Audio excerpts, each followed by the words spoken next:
ষষ্ঠ থেকে নবম শ্রেণীর শিক্ষার্থীরা তোমাদের বার্ষিক পরীক্ষার মূল্যায়ন নিয়ে কিন্তু একটি খুবই গুরুত্বপূর্ণ নির্দেশনা নিয়ে আজকে হাজির হয়েছি, যেটা তোমাদের অনেক বেশি জানার দরকার। তো তোমরা ভিডিওটি সম্পূর্ণ সবাই দেখবে, কারণ তোমরা অনেক বেশি কনফিউশনের মধ্যে আছো। দেখো, তোমাদের এখানে 2 নম্বর বিষয়টি বলেছিল যে মূল্যায়ন কার্যক্রমটি শিক্ষণকালীন মূল্যায়ন এবং বার্ষিক পরীক্ষা দুইটি ভাগে অনুষ্ঠিত হবে, অর্থাৎ যেভাবে তারা অনুষ্ঠিত হচ্ছে তোমাদের পরীক্ষাটা।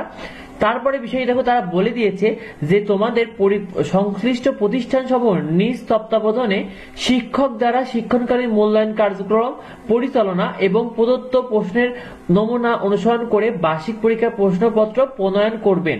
দেখো, প্রদত্ত প্রশ্নের নমুনা অনুসারে, এখানে প্রদত্ত প্রশ্ন বলতে কি জানো, এই দেখেন এনসিটিভি কিন্তু তোমাদেরকে এর আগে কিন্তু তারা প্রশ্ন দিয়েছিল। এটা তেমন একটা ইংলিশ প্রশ্ন। দেখো, এই প্রশ্নে একটা নির্দিষ্ট এটা কিভাবে প্রশ্ন হবে এটা কিন্তু তারা বলে দিয়েছিল। সেই সাথে তোমাদের দেখো অন্য সকল ক্লাসে কিন্তু এরকম প্রশ্ন তারা দিয়েছিল, তবে তারা কিন্তু সেখানে কিছু কথা উল্লেখ করে দিয়েছিল। দেখো, এটা কিন্তু একটা প্রশ্ন, বাংলা প্রশ্ন। দেখো, এখানে তারা প্রশ্নের উপরে কিন্তু একটা কথা উল্লেখ করে দিয়েছে। তারা বলেছে যে এইটা নমুনা প্রশ্ন, এই নমুনা প্রশ্নের আলোকে কিন্তু প্রশ্নপত্র তৈরি করতে হবে, কিন্তু কোনোভাবে এই নমুনা প্রশ্ন হুবহু কি করতে হবে না, হুবহু ব্যবহার করা যাবে না, তারা বলে দিয়েছে। দেখো, এখানে সাধারণ নির্দেশনায় বলেছে যে শিক্ষকরা এই নমুনা প্রশ্ন অনুসরণ করে কিন্তু তারা পরীক্ষার তোমাদের প্রশ্ন তৈরি করবে, তবে কোনোভাবেই নমুনা প্রশ্ন হুবহু করা যাবে না।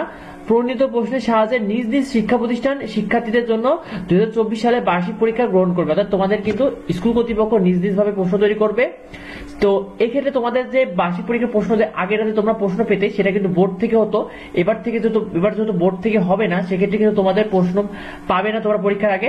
তবে আমরা যে সুপার সাজেশন গুলো তোমাদেরকে দেবো, সেখান থেকে তোমরা 70 থেকে 80% নম্বর ইনশাআল্লাহ কমন পাবে, কারণ এগুলোর বাইরে শিক্ষকরা এই স্বল্প সময়ের মধ্যে কিন্তু তারা প্রশ্ন তৈরি করতে পারবে না। তো অবশ্যই সেই সুপার সাজেশন গুলো প্রতিনিয়ত আমাদের চ্যানেলে পেয়ে যাবে, প্রতিটা সাবজেক্টই দেওয়া হবে।